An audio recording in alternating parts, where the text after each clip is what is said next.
നമസ്കാരം. വയനാട് ചൂരൽമല ദുരന്തത്തിൽ മുഖ്യമന്ത്രിയുടെ ദുരിതാശ്വാസ നിധിയിലേക്ക് വന്ന പണം എന്ത് ചെയ്തു? ഇതിന് കണക്കുണ്ടോ? ഉണ്ടെങ്കിൽ എത്രയൊക്കെയാണ്? ചോദ്യങ്ങൾ ധാരാളം ഉണ്ടാകും.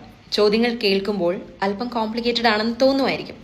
പക്ഷേ ഉത്തരത്തിലേക്ക് വന്നാൽ സംഗതി ലളിതമാണ്, സുതാര്യവുമാണ്. കണക്കുകൾ കൃത്യമായി കേരള സർക്കാരിന്റെ CM ഡിസ്ട്രസ് റിലീഫ് ഫണ്ടിന്റെ വെബ്സൈറ്റിൽ ലഭ്യമാണ്. 2025 ജൂൺ 25 വരെ ആകെ 770,76,79,158 രൂപയാണ് മുഖ്യമന്ത്രിയുടെ ദുരിതാശ്വാസ നിധിയിലേക്ക് ലഭിച്ചിട്ടുള്ളത്. ഇതിൽ 1032 കുടുംബങ്ങൾക്ക് 10,000 രൂപ വീതം അടിയന്തര ധനസഹായം അനുവദിച്ചു. ഇതിനായി 1,20,20,000 രൂപ ചെലവായി.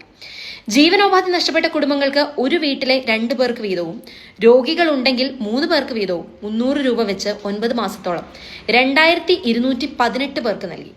ഇതിനായി 19,09,78,000 രൂപ ചെലവാക്കി. മരണപ്പെട്ടവരുടെ ആശ്രിതർക്ക് 6 ലക്ഷം രൂപ നൽകി. 157 ആശ്രിതർക്ക് ഇപ്രകാരം പണം നൽകി.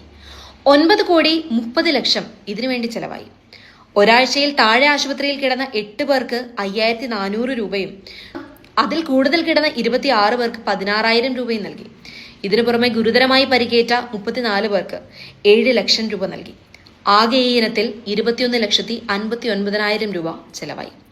ഗുരുതരമായി പരിക്കേറ്റവർക്ക് SDRFൽ നിന്നും അനുവദിച്ച തുകയ്ക്ക് പുറമെ 40 മുതൽ 60% വരെ വൈകല്യം ബാധിച്ചവർക്ക് 50,000 രൂപ വീതവും, 60 മുതൽ 80% വരെ വൈകല്യം ബാധിച്ചവർക്ക് 75,000 രൂപ വീതവും അനുവദിച്ചു.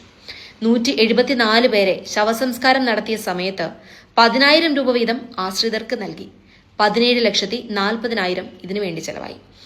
എൽസ്റ്റൺ എസ്റ്റേറ്റ് ഉന്നയിച്ച തടസ്സവാദങ്ങളെയൊക്കെ എതിർത്ത് കോടതിയിൽ 17 കോടി കെട്ടിവെച്ച് ഭൂമി ഏറ്റെടുത്തു. പുനരധിവാസത്തിന് കൽപ്പറ്റയിൽ ഉയരുന്ന ടൗൺഷിപ്പിൽ വീട് വേണ്ടെന്ന് തിരഞ്ഞെടുത്ത 104 കുടുംബങ്ങൾക്ക് സർക്കാർ വാഗ്ദാനം ചെയ്ത 15 ലക്ഷം രൂപ വിതരണം ചെയ്തു. ആകെ 16,05,00,000 രൂപയാണ് ഈ ഇനത്തിൽ വിതരണം ചെയ്തത്. ടൗൺഷിപ്പിന്റെ പ്രീ പ്രൊജക്ട് ചെലവായി കണക്കാക്കിയിട്ടുള്ള 40 ലക്ഷത്തിലധികം രൂപ കരാർ കമ്പനിയായ ഊരാളുങ്കൽ ലേബർ കോൺട്രാക്ട് സൊസൈറ്റിക്ക് അനുവദിക്കാൻ ഉത്തരവായി. ഇതുകൂടാതെ ക്യാമ്പുകളിൽ കഴിഞ്ഞിരുന്നവർക്ക് വാടക വീട്ടിലേക്ക് മാറി താമസിക്കുന്നതിന് ഒരു കുടുംബത്തിന് പ്രതിമാസ വാടകയായി 6,000 രൂപ വീതം അനുവദിച്ചിട്ടുണ്ട്. ഇപ്രകാരം വാടകയ്ക്കായി 3,98,10,200 കോടി രൂപ ചെലവഴിച്ചിട്ടുണ്ട്.